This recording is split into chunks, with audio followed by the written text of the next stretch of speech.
Tilapia fillet with lemon pepper. Ayun. Ayan. Ang dami kasing naka-freeze sa freezer ko. Kaya hinalungkat ko na lang para hindi naman maipon. Okay, so I'm going to use some butter. Country Premium. Yan ang gagamitin ko instead of cooking oil para i-fry ko.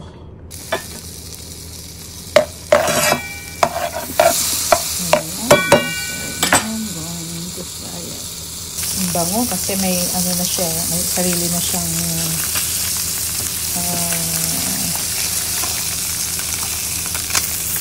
ingredients.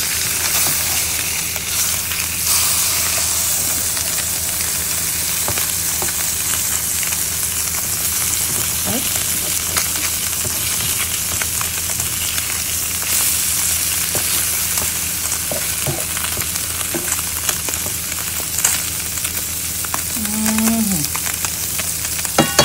Ayoko yung siya, sunog. I need to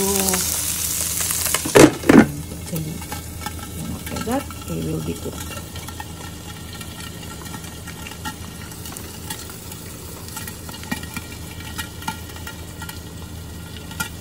And then after that, ready na.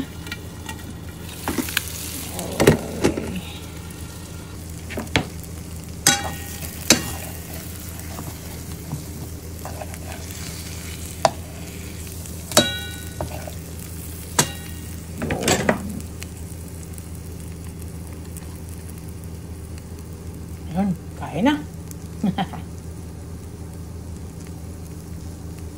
Great.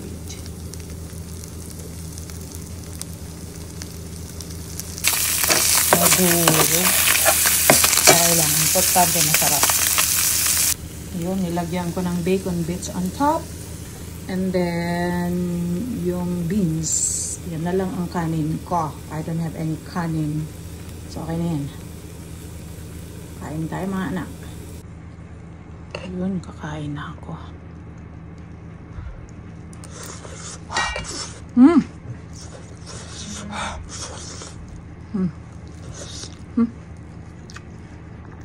Ang init. Yan, mino-moisturize ko yung ko. Ng mga mga natural products na blender ko. Ibig sabihin, natural, ibig sabihin yung mga iba't ibang mga herbal. Tapos blender ko. Yun na yun.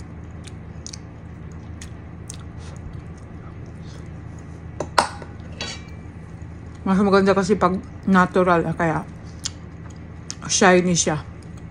Healthy, shiny, gano'n. Diba? Ganun!